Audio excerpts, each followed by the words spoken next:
Welcome to Ken Sanchez Commission Chambers. I call this March 11th, 2026 hybrid administrative meeting of the Board of County Commissioners to order. Commissioner Olivas will be joining remotely.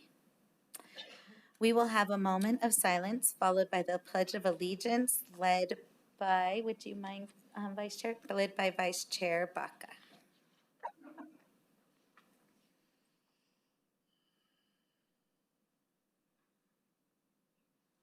Please stand. I pledge allegiance to the flag of the United States of America and to the republic for which it stands, one nation, under God, indivisible, with liberty and justice for all.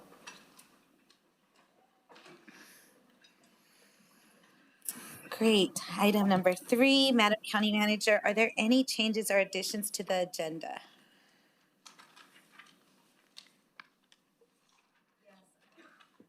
I'm going to ask Julie if she can read them into the record. Thank you.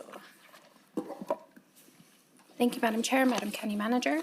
So we do have 2 proposed changes to the agenda. The first is item 10A, Operations and Maintenance, Bernalillo County 2026 Road Inventory. We are asking for a suspension of the rules for this item to be considered for final adoption this evening. The reason is so that we can ensure that we are meeting the deadlines for the state to get our inventory submitted. So if approved, this item will become item 9C under adoption of resolution, followed by item 10B, Technical Services, Asleta Boulevard Reconstruction Project Phase 2 right-of-way agreement. Staff is also requesting that the item have a suspension of the rules so that we can stay on the design schedule and bid by the end of the year. If approved, this item will move to adoption of resolution as item 9D. And a vote is required for the above changes. Thank you. Thank you, Julie. Thank you, County Manager. I so move that we accept suspension of the rules for both items 9A and 9B, or 10A and 10B. Can I have a second? I have a motion, a second. All in favor, please. Madam Clerk, please call the roll. Commissioner Olivas, Yes. Commissioner Benson, Yes. Commissioner Barbara Baca. Yes. Vice Chair Frank Baca. Yes. Madam Chair Barboa. Yes. Thank you. Thank you. Commissioners, do you have any changes to the agenda? Hearing none, we'll move on to item 4, proclamations. We're starting with Vice Chair Frank Baca, acknowledgement of Bernalillo County. Oh, I don't have that, sorry. Thank you. I'm sorry, take that back. I am going to ask for a motion to approve the agenda as amended. So moved. We have second. Madam Clerk, please call the roll. Commissioner Olivas, Yes. Commissioner Benson, Yes. Commissioner Baca, Barbara Baca.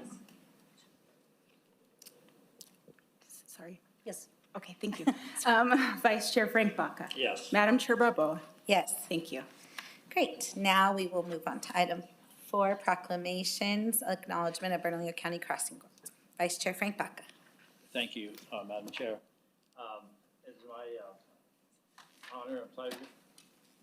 Your mic, please. Thank you. I just need a big sign in front of me. Just remind me of that sign. Yeah, it's my honor and pleasure to read this proclamation, to acknowledge the service of the crossing guards in our community. I know many of them are in our room today, and I think at some point in time we're going to ask you to come up perhaps, and so that you can receive a certificate. And just from a personal standpoint, as I drive into the office every day at 7:30, whatever time in the morning, I'm reminded every morning that there is school zones, and appropriately so, and I always appreciate and respect the work they do, the diligence, the concern they have for the children in our community. It is important. It is important work, and we thank you all for your service to our community. It is nothing more important than the safety of our children. So I'm going to read this proclamation, and it is as follows. The Board of County the Bernalillo County Board of Commissioners does hereby acknowledge Bernalillo County School Crossing Guard, acknowledging the 30 dedicated Bernalillo County School Crossing Guards who faithfully serve the South Valley, North Valley, Paradise Hills, and Northeast Heights, ensuring the safety of students, parents, and community members at school crossings throughout the county, and acknowledging that each crossing guard undergoes a rigorous hiring process and thorough background check reflecting the high standards and careful selection of the most qualified individuals entrusted with protecting our community's children. And acknowledging that crossing guards serve under the Bernalillo County Sheriff's Office, a distinction that reflects the professionalism, integrity, and commitment to excellence they bring to the duties each day. And acknowledging that their safety record is exemplary, a testament to their vigilance, training, and steadfast dedication to public safety, and acknowledging that these public servants stand, watch, rain or shine, often performing a demanding and at times thankless job, yet one that plays a vital role in ensuring children and pedestrians travel safely to and from school. And acknowledging that their daily presence fosters confidence among families, supports traffic safety initiatives, and promotes a culture of responsibility and care throughout Bernalillo County.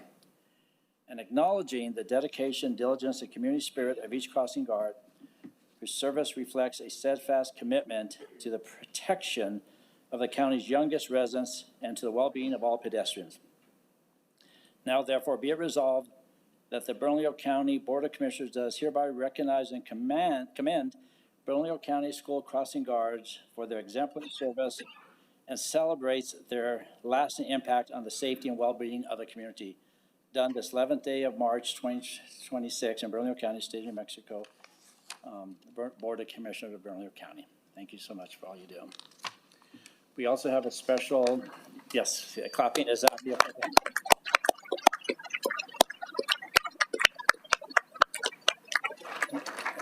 And Madam Chair, if I may, just again, to say, I was talking to friends recently, and we remember the incident that occurred in my community that led to us now having crossing guards. And it was not a good end. Many, many years ago at the elementary school I attended. But today I'm going to read another statement to honor. I want to pause and honor the life and service of crossing guard Joe Roy Lujan. Joe passed away on January 3rd, and we feel that loss, but we are grateful for the years he gave to this community and for the example he set. For 15 years, Joe stood watch over our children with quiet strength and a deep sense of responsibility. Alongside his wife, Bertha, who has served with the Crossing Guard unit for the past 3 years, Joe cared for the students and families of the South Valley, especially at Dobie Acres Elementary School. Every school day, he was there making sure children got to and from school safely. Joe represented the very best of public service, showing up no matter the conditions, be it heat, winter, cold, or those strong Albuquerque winds we all know so well. He was there because he cared. It was never about recognition. It was about the kids. Joe's legacy lives on in the countless students he helped protect, in the families who trusted him each morning and afternoon. Today we remember Joe Roy Lujan with sincere gratitude and respect.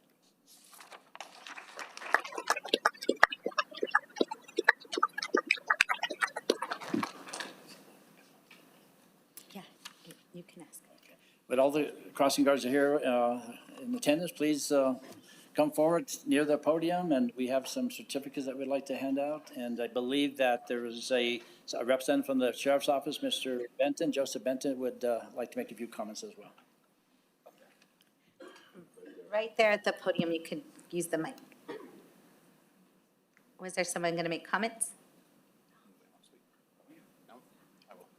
Okay. Thank you, Commissioner Baca, for sponsoring the acknowledgement, and to the County Commission and to Under Sheriff Williamson for being here. So, thank you. And to the rest of my team, thank you guys for being here. Thank you all for your service. Please come up and get certificates. Madam Chair, Madam Chair, Yes? may I have a point of personal privilege? please. Just super quick. I'm a mom of 3 elementary school kids, and I was a latchkey kid in the 80s. And I walked home a long, long way every single day of my life. And I am just so, so personally grateful, as I know all the parents and former, little kids are all grateful to all of you for everything that you do. Thank you so much. And you're always there in the mornings with a smile for all of us who are cranky going through those school zones. Thank you so much for everything you do.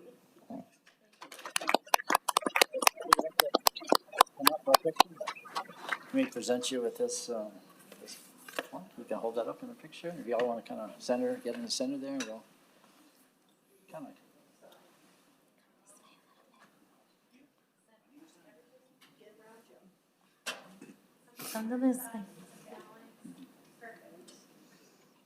Thank you all so much. Pretend like you like each other. Okay.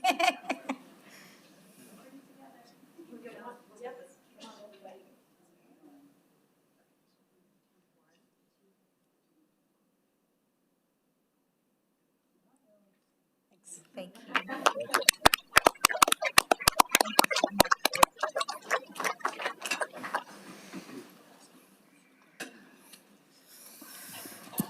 What a wonderful acknowledgement. Thank you for your service.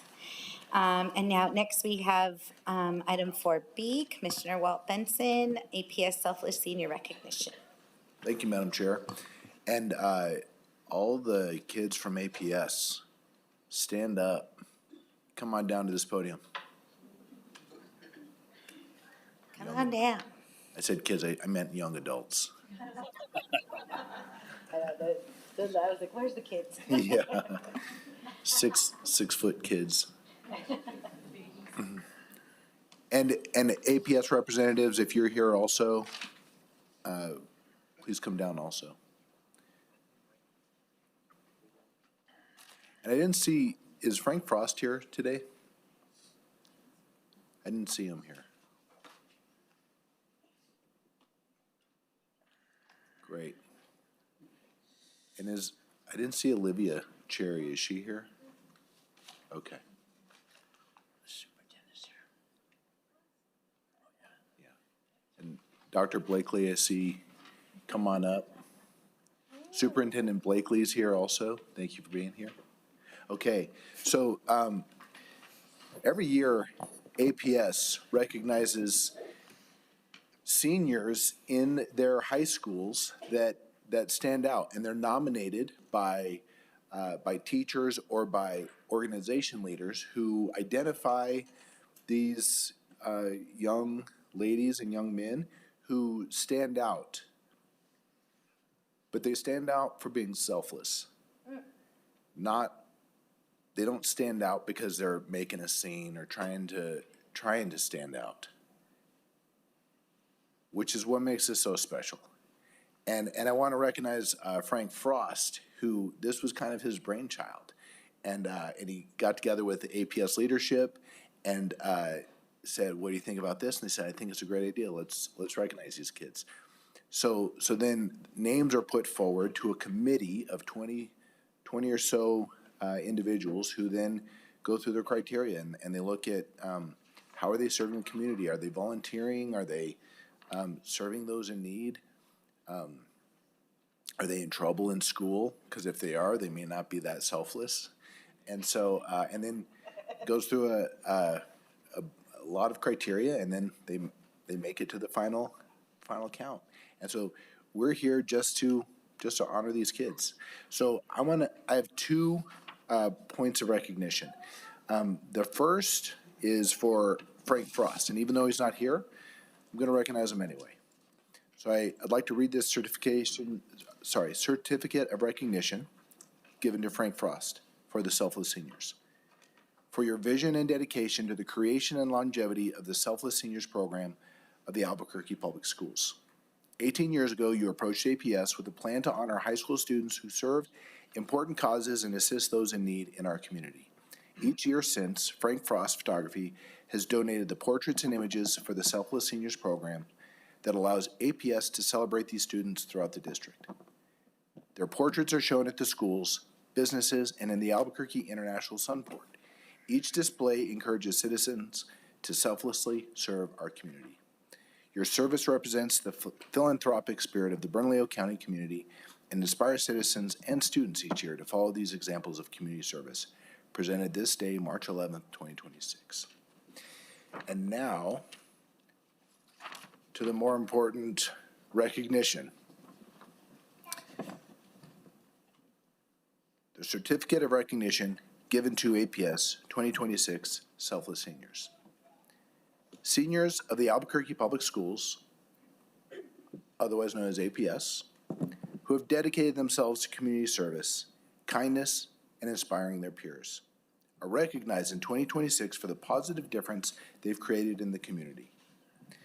You are known as Selfless Seniors. Your service to the community includes invaluable time and energy for making a difference without the expectation or need for recognition. You and your peers have made immeasurable differences in unique and special ways. Your service represents the philanthropic spirit of the students of APS and encourages each citizen to follow the examples you have set. We thank you for your dedication to the community of Bernalillo County, presented this day, March 11th, 2026. I'm going to read off the names of each of you. Lillian Cochran, Albuquerque High School. Brandon Gonzalez. Brandon Gonzalez at Trisco Heritage Academy High School. Cora Mandel, Cibola High School. Antoashia Yatsati, Del Norte High School. Saba Gazimpur, Early College Academy. Daniel Lentz, E Academy High School. Timothy Campuis, El Dorado High School. Emmanuel Salazar, Highland High School. Olivia Cherry, La Cueva High School. Angela Chavez, Manzano High School. Emily Boucher, New Futures High School. Naomi Gensel Peters, Next Gen Academy High School. Jaden Cruz, Rio Grande High School. Gavin Gallegos, Sandia High School. Walter Bradford, Valley High School. Oluchi Akwani, Volcano Vista High School. Hector Cabrera, West Mesa High School.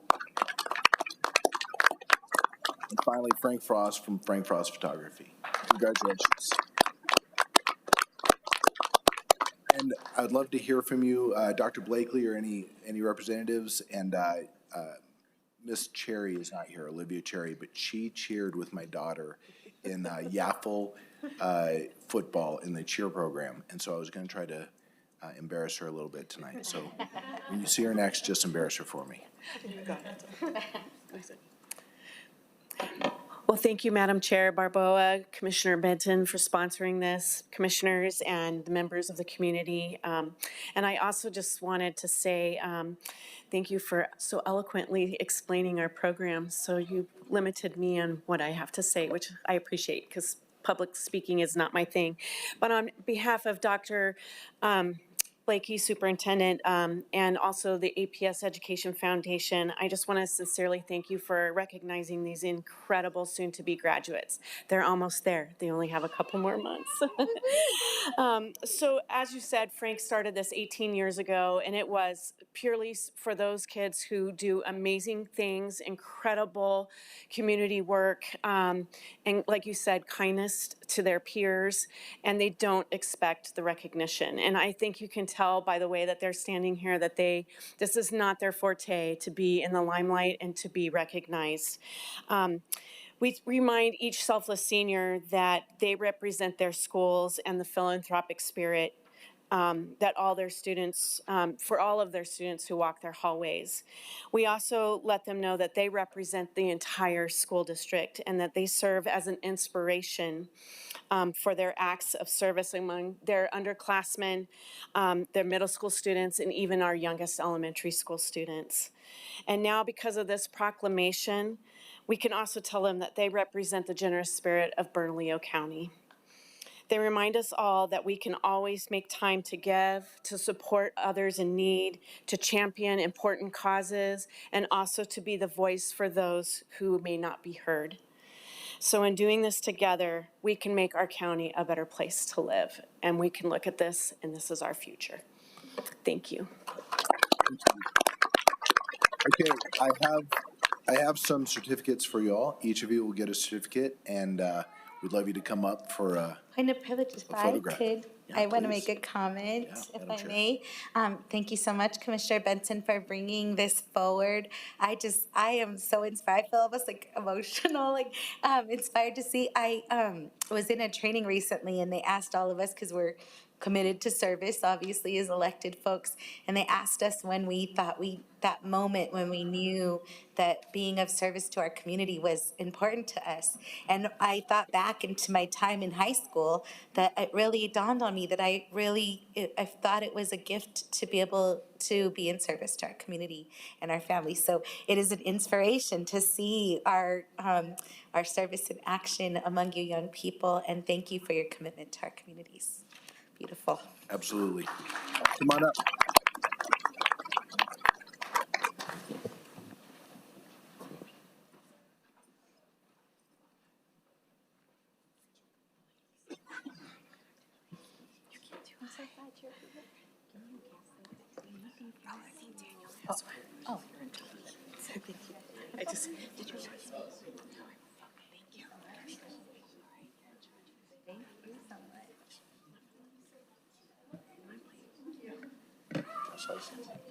Thank you so much.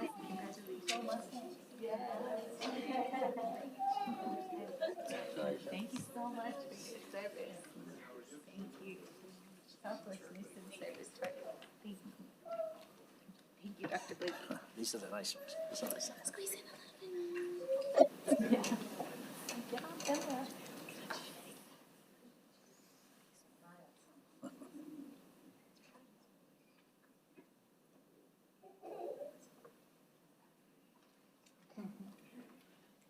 All right, thank you all.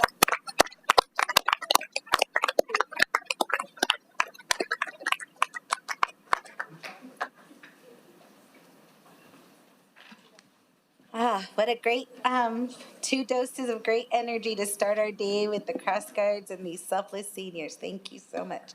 And next to another wonderful recognition, presentation of the Risk Awareness Program Award to Risk Management Department, Deputy County Manager of Finance Shirley Reagan to present.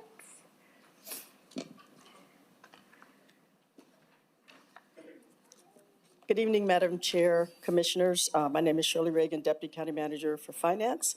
And while the team is coming up, I just wanted to first introduce Greg Reese. He's the New Mexico County's Loss Prevention Manager, former Bernalillo County Undersheriff, former MDC Warden. And then I will, after he speaks and tells us what the award is about, Gina Ortega, our Risk Management Director, will come up and introduce her staff, and read an acknowledgement. In addition to that, I wanted to acknowledge, because one of the things that I'm proud of for Bernalillo County is the fact that we have reduced our law enforcement claims by 25%. And that is because of the work that our Sheriff's Department does. And here today we have representing the Sheriff's Department is Under Sheriff Aaron Williamson. And then we have our warden from MDC here as well. So I'm pretty excited about this as we move into new things. So I'm going to turn it over to Greg and let him tell you about the award.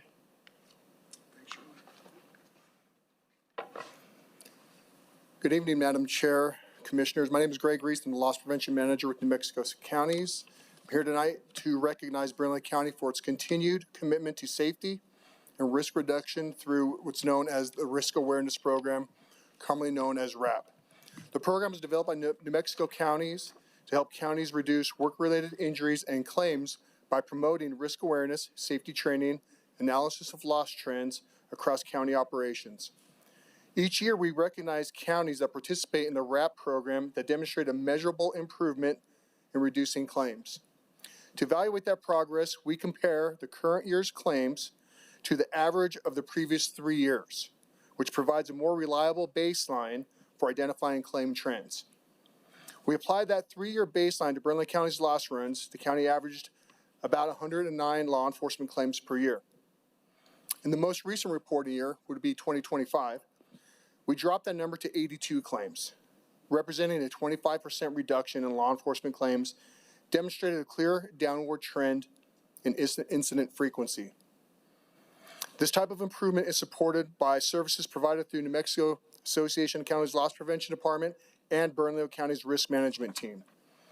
Again, I'd also like to make sure that, Bernalillo County Risk Management works close in coordinating training, monitoring trends, and supporting county departments playing an important role in achieving these results. Because of that commitment, Bernalillo County has successfully completed year 5 in the risk awareness program and again achieved a 25% reduction in law enforcement claims. On behalf of New Mexico counties, congratulations and thank you for your continued efforts to protect your employees and the community you serve.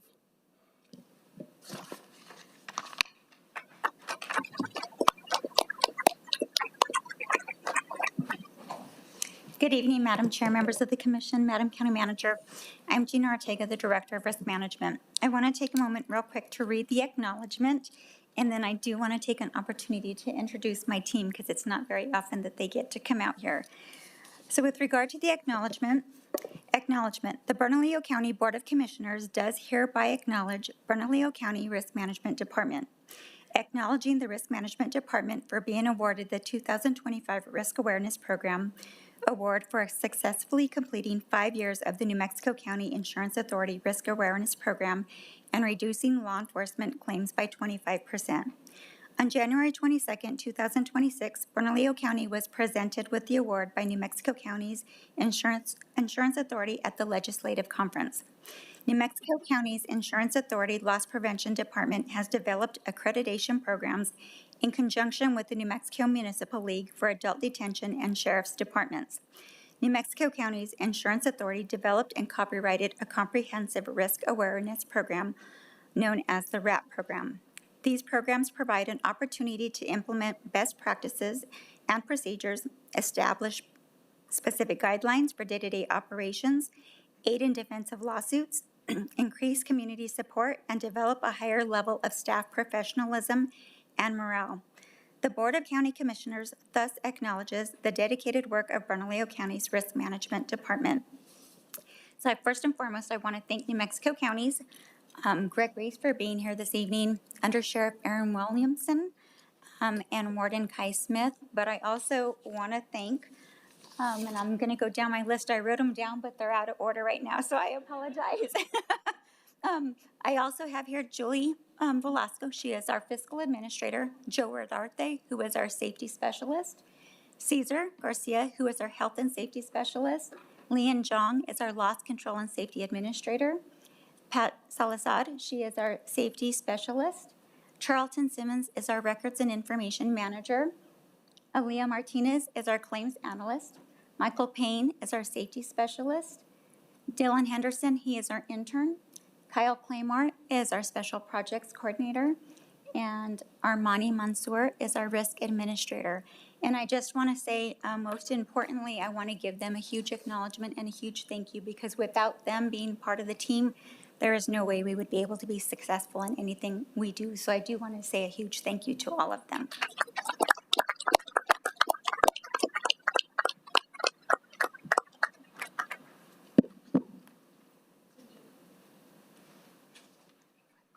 So, Madam Chair, members of the Commission, you guys have been handing out awards, so I'd like to present an award to the risk management team, the county as well. Thank you. Are we going up there?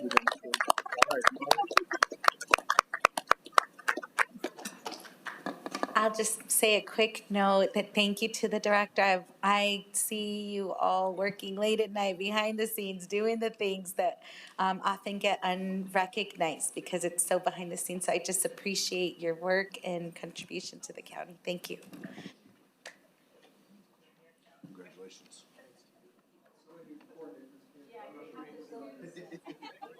And if people could take a little, you could stagger a little bit. Charlton, hello. I miss you.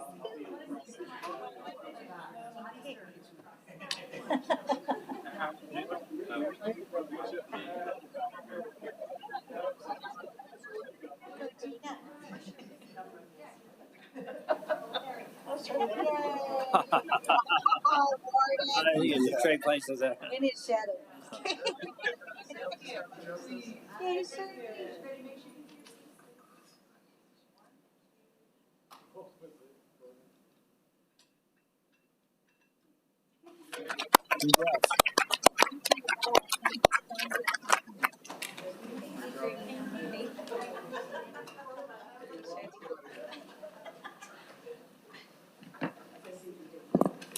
Okay, thank you. We will move on to item 5, public comment.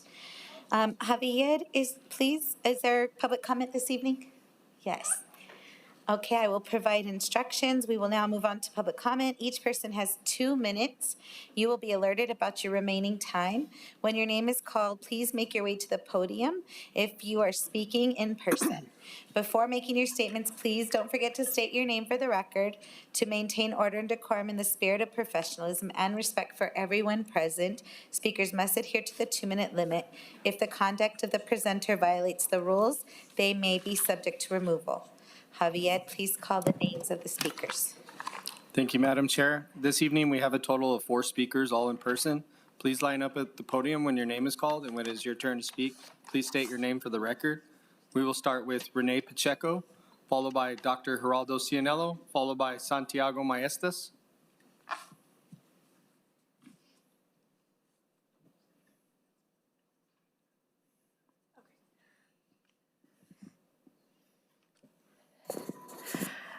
Hi, I'm Renee Pacheco. In an APS training video, I learned that a 13-year-old is old enough to change their gender. Boys and girls do not stop developing until age 25. Teenagers are always changing their minds. Why are students lied to? A boy can never fully become a girl, and a girl cannot be fully transformed into a boy. When teenagers make these decisions, it may start with identifying as the opposite sex, cross-dressing, and changing their names. This is small, but it becomes dangerous to start taking hormones and puberty blockers, which would be the next step. Sex is not assigned at birth. You were born either a female or male, the way God intended. We are different on a cellular level, and different chromosomes.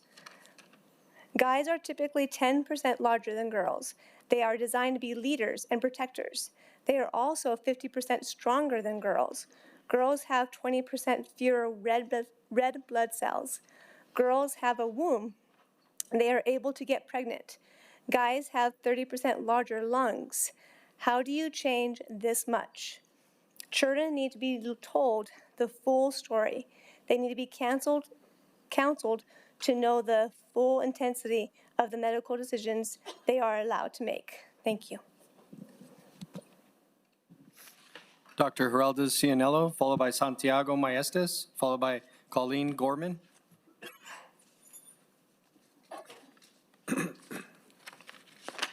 Right. Good evening, Madam Chair and members of the Commission. I am an alternative health doctor and minister.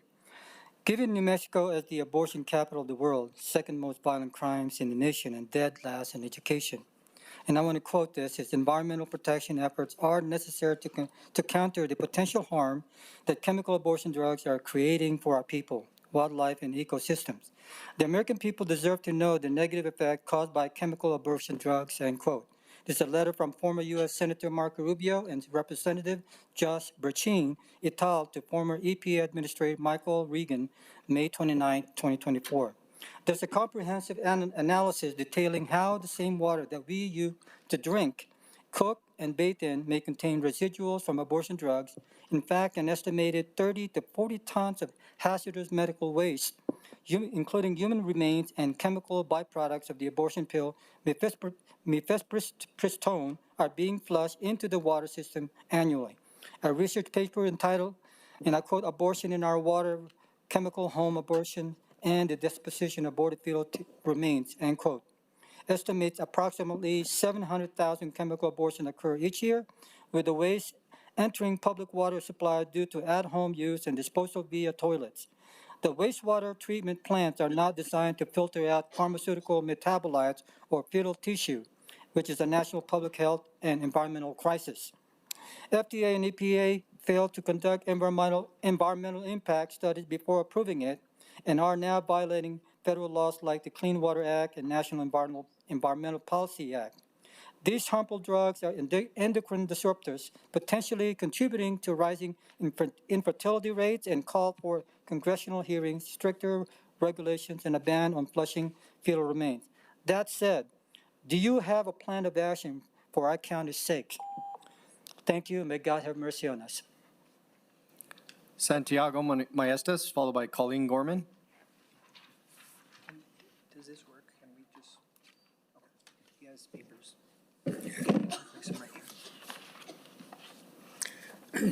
Madam Chairman, members of the Commission, Santiago Maestas with the South Valley Regional Association of Acequias and a commissioner on the Pajarito Acequia.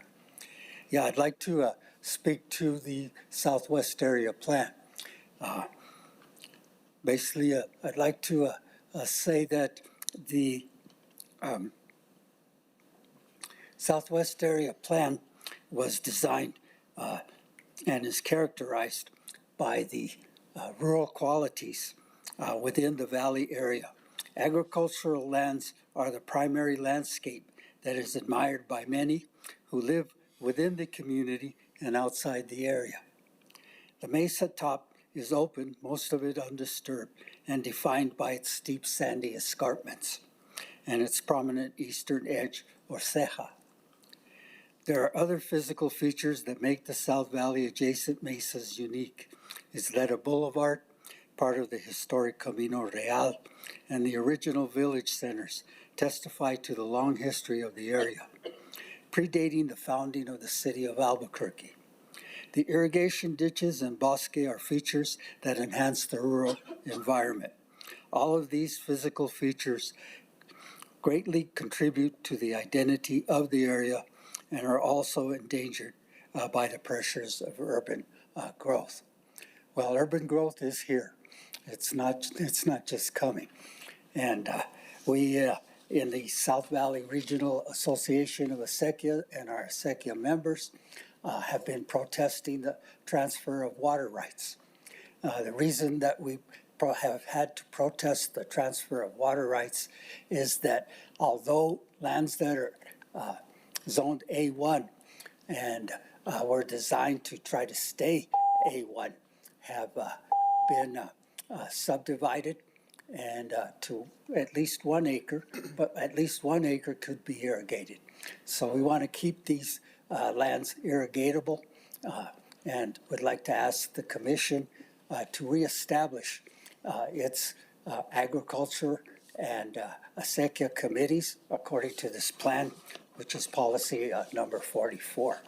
It fell apart during the COVID epidemic, but it's time to renew it and start over again. I'd also like to suggest that you combine both committees. And with that, I'll close my presentation. I have some a copy of a protest that we are currently doing in Pajarito, and we will leave it for your consideration. Thank you. Thank you, Elder Maestas, and for all your years of service to our land and water. Thank you. Thank you. Chairman, Madam Chairman, Chairwoman. Colleen Gorman.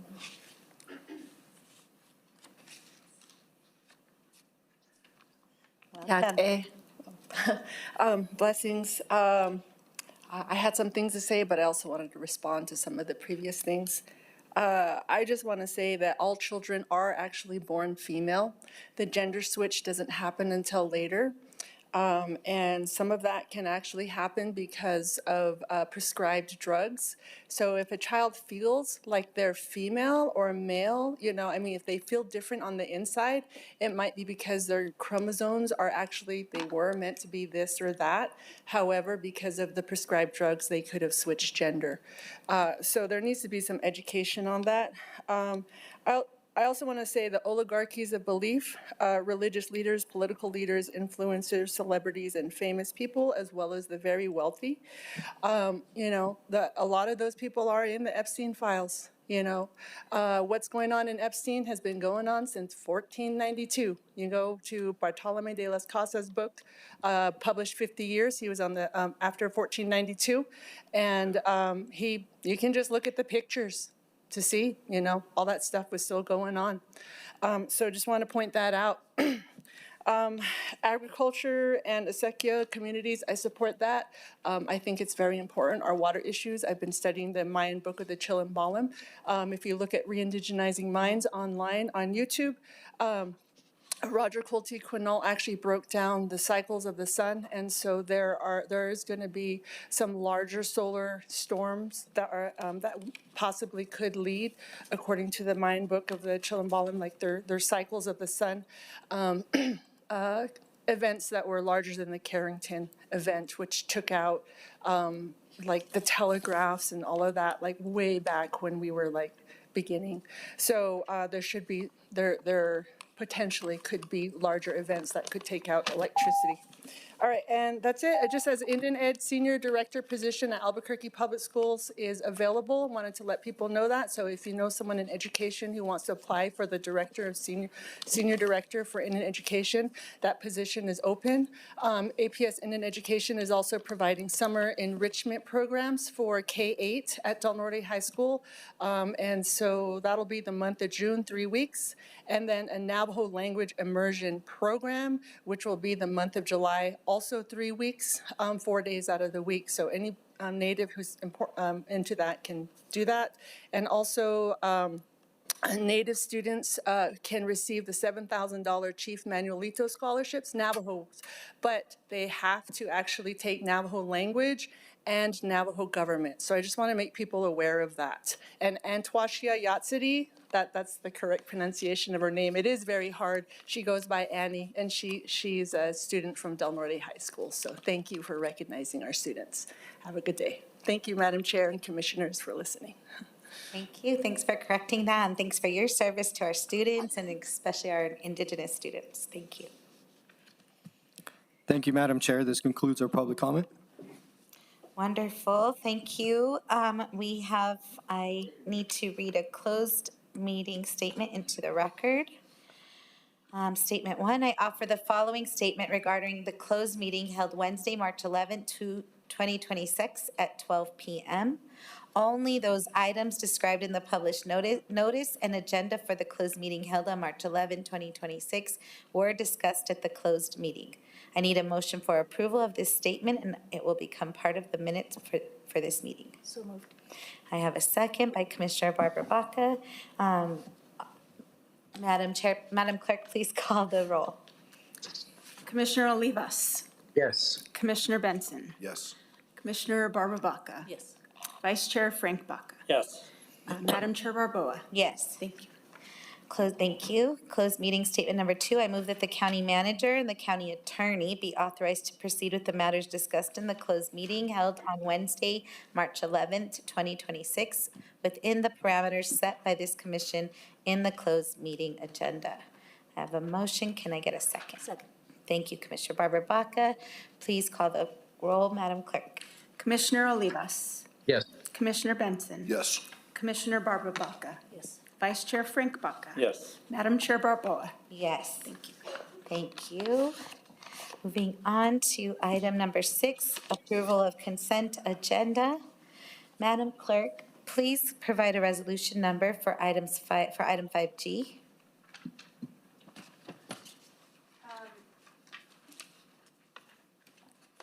5G, oh, 6G. Yes, I For believe item 6G. item 6G is AR 2026-29. Thank you, Madam Clerk. The consent agenda has been published and made available to the public. Therefore, I move to approve the consent agenda. Can I have a second? Second. Thank you, Commissioner Barbara Baca. Madam Clerk, please call the roll. Commissioner Olivas. Yes. Commissioner Benson. Yes. Commissioner Barbara Baca. Yes. Vice Chair Frank Baca. Yes. Madam Chair Barboa. Yes. Thank you. Thank you. Item passes. Item 6A, I move to approve the minutes of the February 25, 2026 Bernalillo County Commission. Madam Chair, admin. apologies, the minutes were included in the consent. Oh. Also, on the script, there was a discrepancy on the numbering, so consent on the published agenda is actually 5A, but the numbers Yeah. are doubled. exactly. So we should keep it as Yes, published? yes. Okay, 5A, The 5G. numbering- The issuance of numbers will not be impacted. Okay. Great. Thank you. And moving on to item 8, or Yes, Matt, 8A. thank you. Adoption of ordinance amendment to county code. Madam Clerk, please issue an ordinance number for 7A. Yes, Madam Chair, item 7A is ordinance 2026-5. Thank you. And we will move on to A, finance operation, adoption of ordinance authorizing the issue of sale of Bernalillo County taxable general obligation bonds. Principal Fiscal Analyst Denise Benavides to provide. Good evening, Madam Chair, members of the commission. I'm Denise Benavides. I'm the Principal Financial Analyst for Finance. Maybe. The item before you is to approve the adoption of the ordinance which authorizes the issuance and sale of the Bernalillo County, New Mexico Taxable General Obligation Bond Series 2026 in an aggregate principal amount not to exceed $15,445,000. The parameters ordinance sets the terms of the bonds, including the financing terms, and bonds must be sold in adherence with such parameters. If you recall, on January 27th, 2026, the commission approved the publication of the notice of intent to adopt the ordinance. The notice has been published for the required 30 days. The county is in receipt of the bonding capacity certificate from DFA, and the Office of the State Treasurer has acknowledged the purchase of the short-term bond. This will be the second sale of this authorization. The voters approved on November 5th, 2024, $40,500,000. Proceeds from the sale will be used for roads, storm drain, library, public housing, parks and recreation, public safety, public housing, and fleet and heavy equipment. After this sale is completed, there will be $10 million of road bonds that will remain unsold. Additionally, the commissioners approved a reimbursement resolution for $1.4 million for the fire and rescue aerial tower fire truck. Property tax revenue projections are adequate to fund the sale with no increases to the current bond debt service rate of 1.264. Interest rates on the bonds will be negotiated with the state treasurer via short-term bond on or about March 17th, 2026, with the proceeds of those bonds to be expected in April. The county will have approximately 30 days to finalize the sale. Final interest rates will be provided at the next scheduled Bernalillo County Commission administrative meeting following the closing of the sale. And I stand for questions. Thank you, Ms. Benavides. Any questions? Or I move approval for item 8A, finance adoption, ordinance 2026-5. Can I get a second? Thank you. And Madam Chair, just for the record, we do not have anybody signed up for the public hearing for this item. Thank you very much. Any discussion from the commission? Questions? Okay, none. Madam Clerk, please call the roll. Commissioner Olivas. Yes. Commissioner Benson. Yes. Commissioner Barbara Baca. Yes. Vice Chair Frank Baca. Madam Yes. Chair. Thank you. Madam Chair Barboa. Yes. Thank you. Thank you, Ms. Thank you. Yes. We move on to item adoption of resolution. Madam Clerk, please issue a resolution number for numbers 8A and B, 8C and D. Yes, Madam Chair. Item 8A is AR 2026-30. 8B is AR 2026-31. 8C is AR 2026-32. And 8D is FR 2026-33. Thank you, Madam Clerk. And we have Economic Development Director Marcos Gonzalez to present item 8A. It's Madam Chair, members of the Commission, Marcos Gonzalez with Economic Development. Today we're talking about introduction of the industrial revenue bond for the Film Yard LLC, or what will be called the Yard. This is a $32 million private investment that will be developing a brand new digital film studio on what used to be the old GE manufacturing plant that's been idle for a number of years. And will create over 200 plus jobs at its peak, and will be a revitalization of the San Jose and South Valley corridor. So again, this is off of Woodward and near Broadway. And again, this will be a digital film studio that will be built out in 2 phases. Phase 1 has already been completed, which was the warehouse for all the different film props, from fire trucks to anything you may want for a film is there. It's pretty crazy. What's important about this is this will be a place for a lot of independent filmmakers to be able to have space and be able to create their stories and their content. And being in a digital space will lower the cost of film production as well. And the Film Yard LLC is local film development group that's here in town, headed by Rick Metz, who's here this evening as well, should you have any questions. So this is a great local project that's going to redevelop an area that's been idle for a number of years. There has been a number of public engagement since the properties in the city of Albuquerque through the environmental planning process, and will be subject as well to a number of reporting requirements through the IRB process. Again, this is a $32 million par amount for the IRB, and the pilot will be increasing over the 2 different phases as well. And then we'll have, we included the salary count here for the median wages and not just the average wages, so we can show a truer picture of what those wages look like. And for clarification, the county will be collecting 43% pilot payments, and property taxes would be exempt at 57%. And the exemption includes real property taxes, personal property taxes, and gross receipt taxes as well.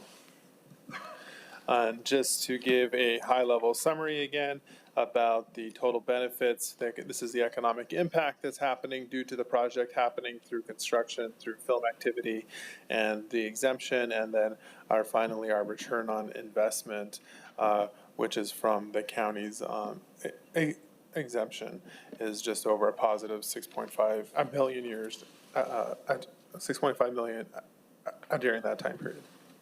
And lastly, a IRB again is for the public's benefit, is an economic development tool that exempts certain taxes and provides allow for that investment to happen into the project. And but for the IRB, the project would not be able to happen. And with that, I'll stand for any questions. Thank you, Director Gonzalez. I see sponsor Vice Chair. Do you have anything to open us with? Excuse me. Thank you, Madam Chair. Just very impressed by by 2 things, I guess. The location, very familiar with that property, drove by it. It is the old GE plant, I believe. I know people that work there. It was not being utilized, as you indicated, I believe, for many years. And I also drove around the area. It's not adjacent to any residential property. It's in a commercial area. I think it's a very appropriate location. It's always important to me, location, location, location.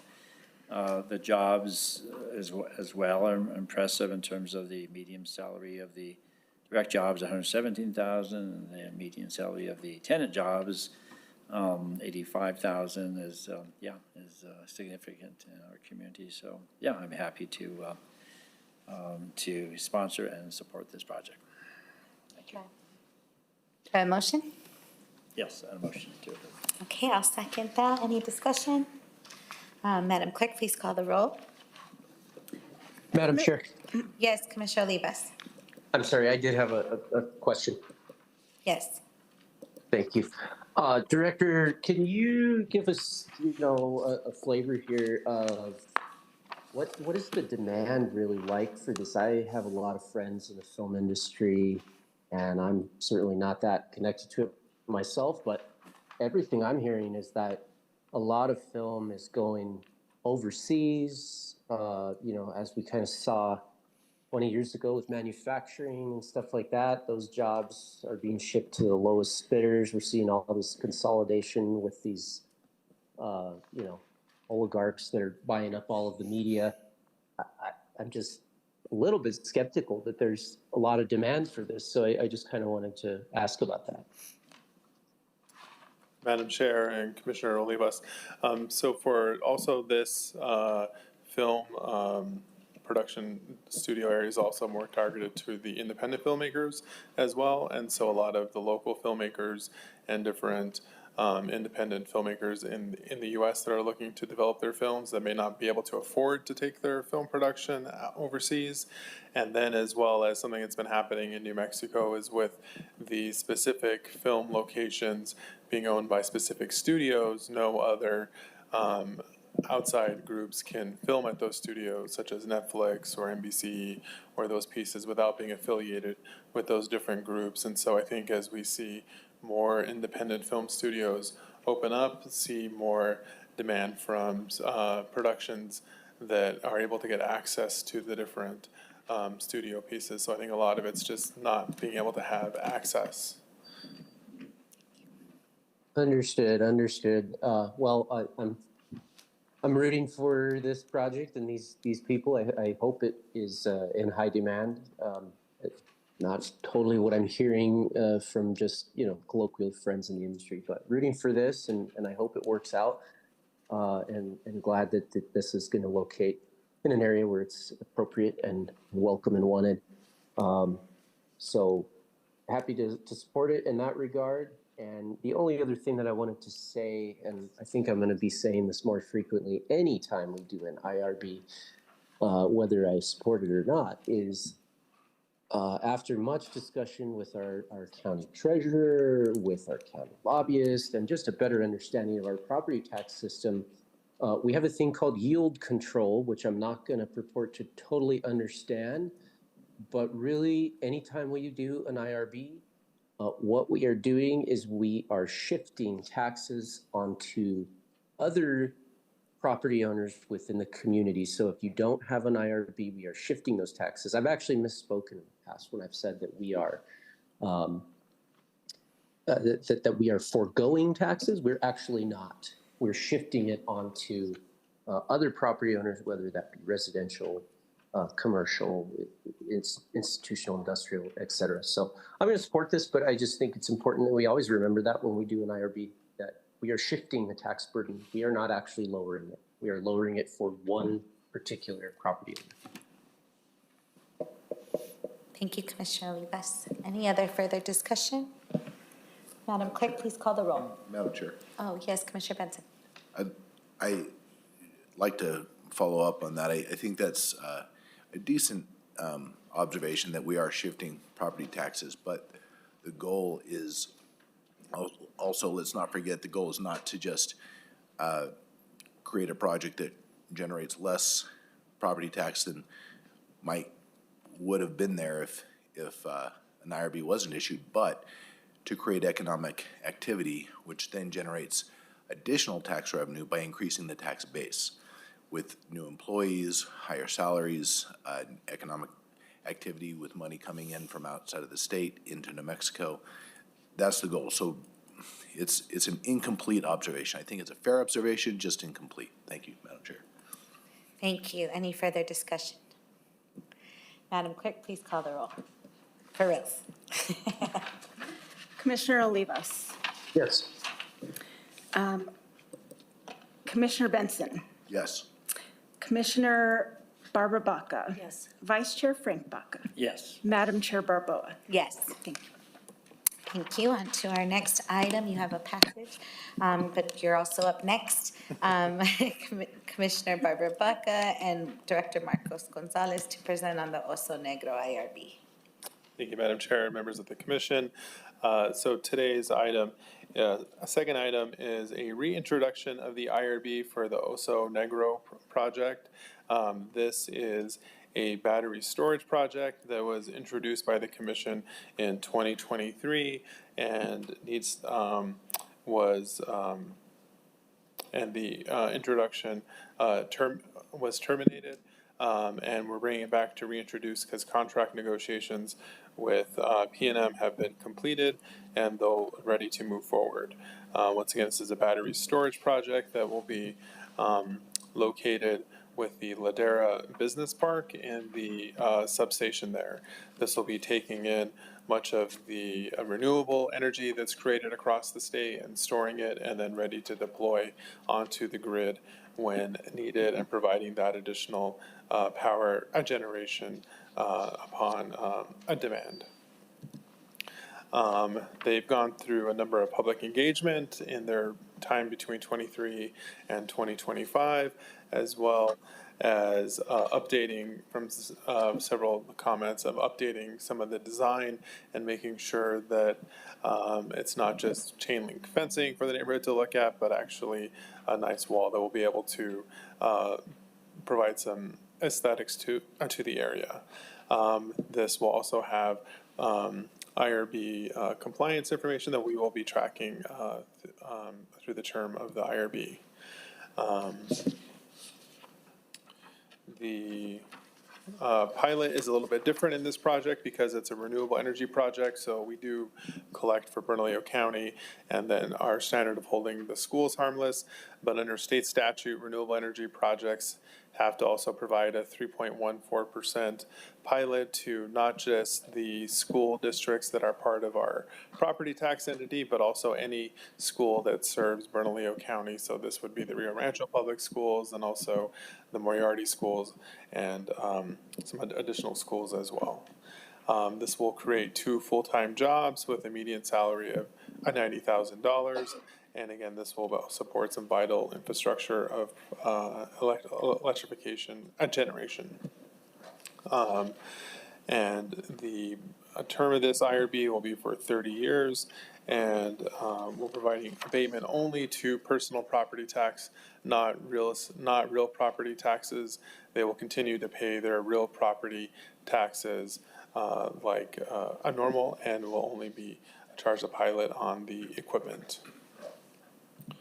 And again, an IRB is an economic development tool provided for job creation, and this term for infrastructure generation that will lead to further job creation with other properties. With that, I'll stand for any questions. Thank you.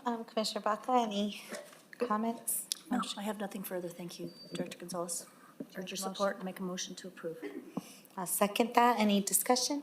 Yes, Vice Chair and then Commissioner Benson. Thank you, Madam Chair. Mr. Gonzalez, how many jobs will this IRB create, not based on future infrastructure, but just in itself? Madam Chair, Commissioner Benson, this project itself will have 2 employees associated with it, with a median salary above $90,000. Thank you. I'm on the fence with this, Madam Chair. I voted against this last time because it didn't create jobs, and that's the whole goal of economic development, as well as generating extra revenue for economic development.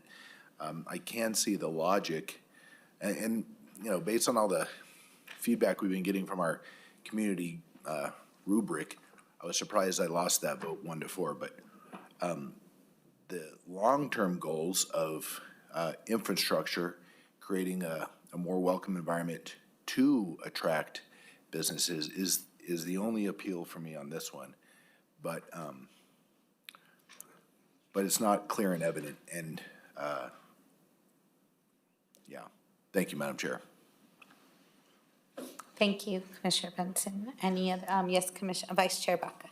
Thank you, Madam Chair. I'm just curious, this is at least the second, I think, that's come before us of this type in the last year, and it seems to me that I've heard of another project that hasn't come to us, that's on the west side someplace, that I've heard about some community meetings about.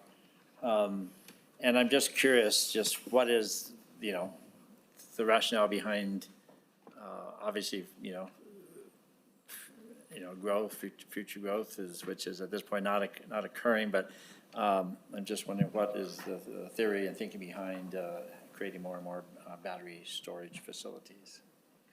Mr. Chair, Mr. Vice Chair, the creation, you're going to see a lot more storage projects as well, because we do have a number that are in the pipeline. But I think a lot of that is as there's additional renewable projects themselves, like solar or wind projects, they need to be able to place that energy somewhere, especially when you also have a number of folks switching over to solar for their own households and dumping excess power onto P&M. So a grid and needing a place to place that. If they don't have a place to offshoot to actually sell that power, well, they need to put it somewhere and store it to be able to use for a later date.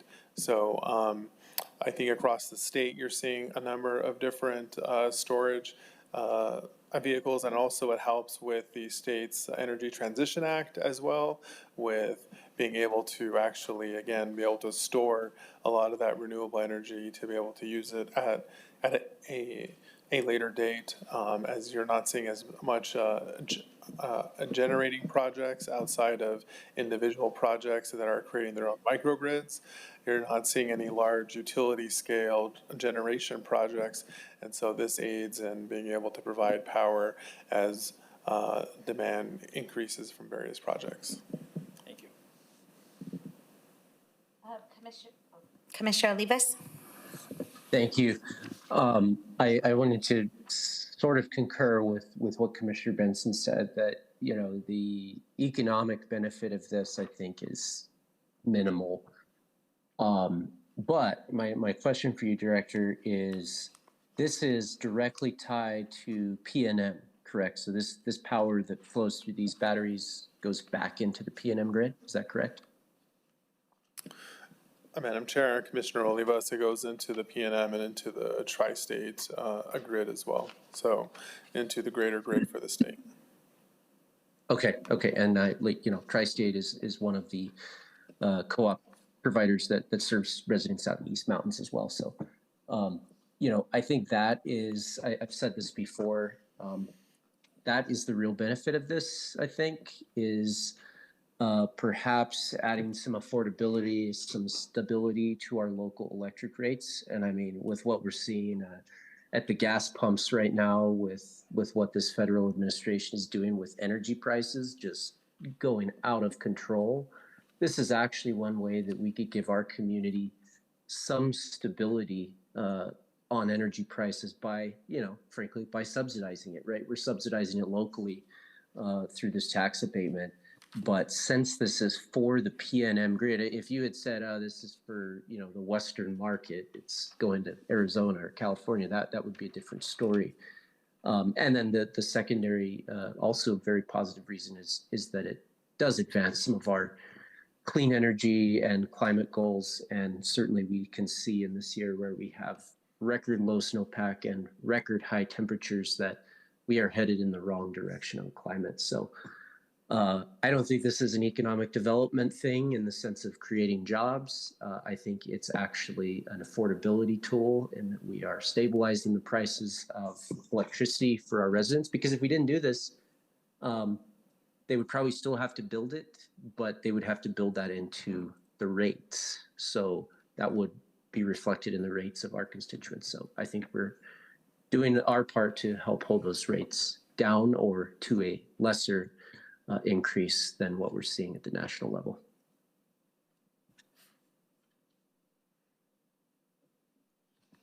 Thank you. Any other further discussion? We have a motion and a second. Please, Madam Clerk, please call the roll. Commissioner Olivas. Yes. Commissioner Benson.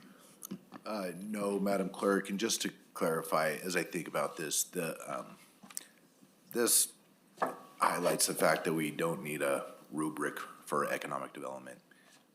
We're obviously not concerned about jobs or economic development with this IRB, and in spite of the, complaints about passing taxes on to other property owners, we're getting votes in favor of it. So, yeah, I think this highlights the point that we don't need a rubric. Thank you. Commissioner Barbara Baca. Yes. Vice Chair Frank Baca. Yes. Madam Chair Barboa. Yes. Thank you. Thank you. Take care. Item 8C, thank you, Director Marcos Gonzalez. Moving on to item 8C, operations and maintenance. We have Engineering Program Manager Amor Solano to present. Or Elias Archuleta. Good evening, Madam Chair. I'm actually here to introduce our mod. Antonio is luckily on vacation tonight, so and for the rest of the week. With that, I'll let Amod explain our road inventory, and she delivered your books. I hope you guys found them on your desk today.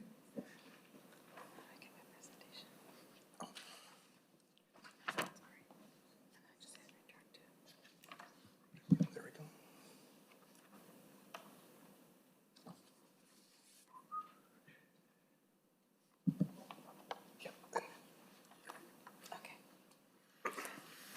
Thank you. Good evening, Madam Chair Barboa, Vice Chair Frank Baca, Commissioners, and Madam County Manager. My name is Amor Solano. Again, I am the Road Maintenance Manager for Bernalillo County. I'm here tonight to present our 2026 road inventory.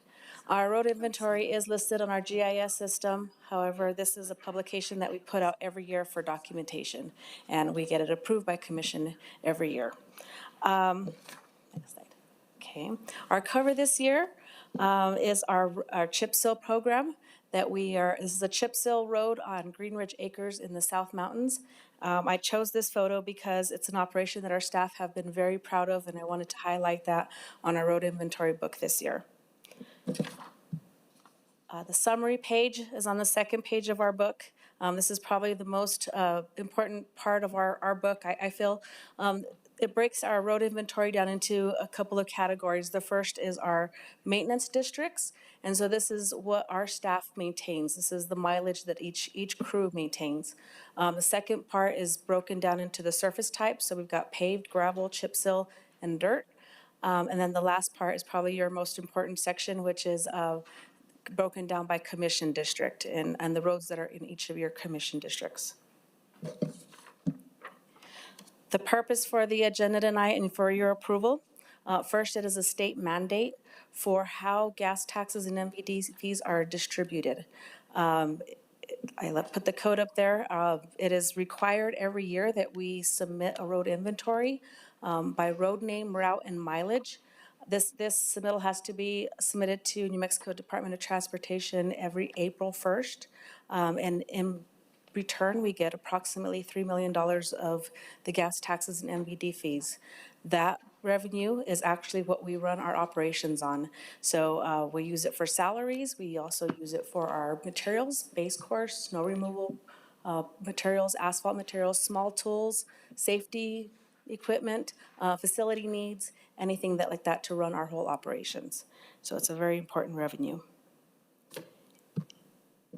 And if you want to know what our operations are, I love pictures. So starting on the top left to right, we have our snow removal operation.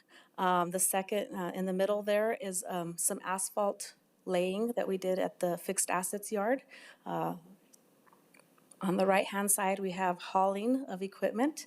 Our guys love to have the big trucks and the big trailers. On the bottom, left to right, we have a curb that we did in the South Valley, concrete. We do some concrete, not a lot, but we do. The middle picture is our crack filling operation. And then on the right is our motor grader and grading a road. And so that's what this money is used for. And I stand for questions. Thank you so much, Ms. Solano. I move approval of this item. Can I have a second? Second. Thank you. We have a motion, a second, and up for discussion. Yes, Commissioner Benson. Thank you, Madam Chair. Ms. Solano, I just want to thank you, not for this project, but of course I support this for all the roads we have to maintain. But my constituents were praising your name to Jennifer and I as we met with your department earlier this last week. Thank you very much for all your work. Thank you, and thank you for the pictures. I love them. I learned to drive on a tractor, so I think I can go like most New Mexicans. So let's get in there. I can drive any of these. Just kidding. Yes, thank you. Madam Clerk, please call the roll. Commissioner Olivas. Yes. Commissioner Benson. Yes. Commissioner Barbara Baca. Yes. Vice Chair Frank Baca. Yes. Madam Chair Barboa. Yes. Thank you. You have a due pass. Thank you. Next up, we have Mr. Technical Services Director Brian Lopez to present on this Isleta Boulevard Reconstruction Phase 2.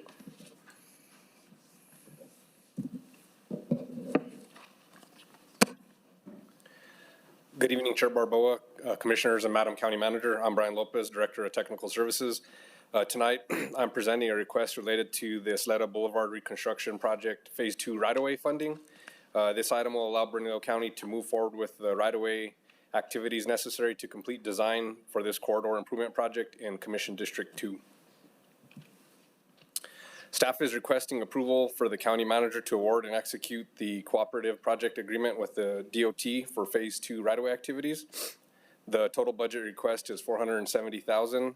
Of that amount, $401,568 comes from the Federal Surface Transportation Program funding, with a local match of just over $68,000 by the county. These funds will support the right-of-way phase and design activities needed for reconstruction of Isleta Boulevard Phase 2.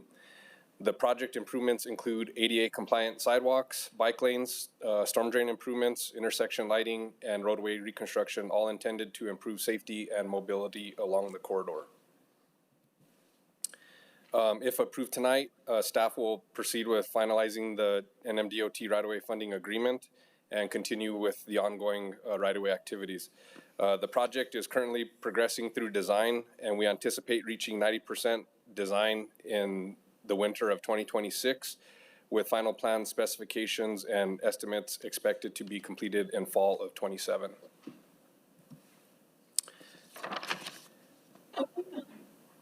As you can see, Phase 2 is located along Isleta Boulevard between Luchetti Road and Don Felipe.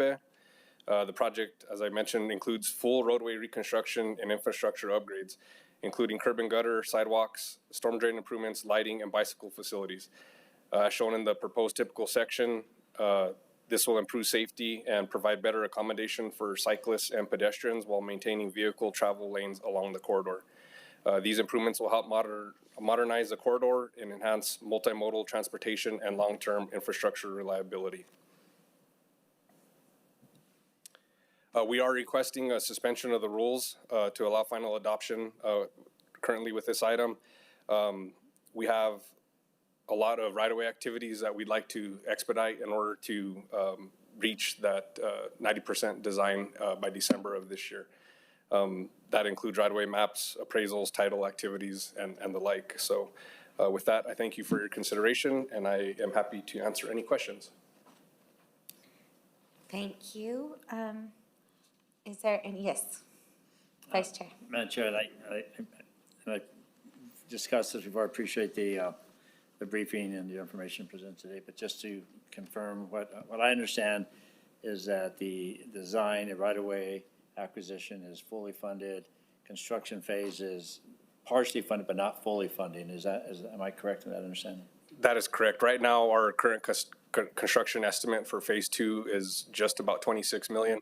So we do have a portion of that funding in place, but we are going to continue to work with the state to get it fully funded. Thank you. Thank you. And did you want to make a motion? Sure, I move to approve. Okay, second. And further discussion. I guess I just want to, I'm excited for the subway to get Sidewalks, maybe. I don't know. I know I also am a South Valley girl in my family, and oftentimes that would be the discussion. A lot of folks think that sidewalks are progress, but oftentimes, sometimes we love that we're that rural nature. Horses still right around the South Valley. I saw one at Smith's not that long ago. So I guess, was there anything that was discussed, and was that brought up in community at all? I mean, I think. So there have been discussions related to sidewalk. If you look at what the classification of the roadway is, I mean, per our ordinance, sidewalk is required. Also, if you look at different amenities along the corridor, we have CNM, we have the community center, there's the Hubble House. There are destinations along that corridor where sidewalks are warranted. Thank you. Just a comment, I guess. Yes, Vice Chair. Thank you for addressing that question, because yes, that is, and there are different views of that in the community, I will say. But is it my understanding that there are also some federal requirements because of the funding source?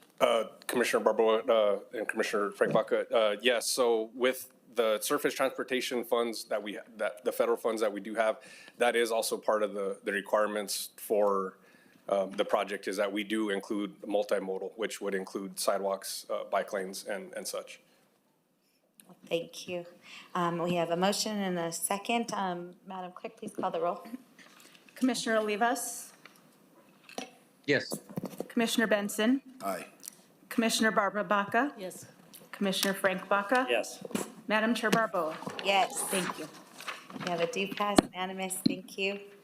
And we are moving on to our last announcement of the next commission meeting, Tuesday, March 24th, 2026, zoning meeting at 3 p.m. here in Ken Sanchez Chambers, and Tuesday, March 24th, 2026, administrative meeting at 5 p.m. also here in the Ken Sanchez Chambers. If there is no other business, this meeting is adjourned. Just one thing, before you all run off, I know you have to sign some paperwork. I know I can see you with your gavel. We also have some packets for you from information that you've all requested at different times that we're gonna give you before you leave. So don't leave without a big envelope, all right? Thank you. Thank you so much. Thank you, Ken Manager. Adjourned.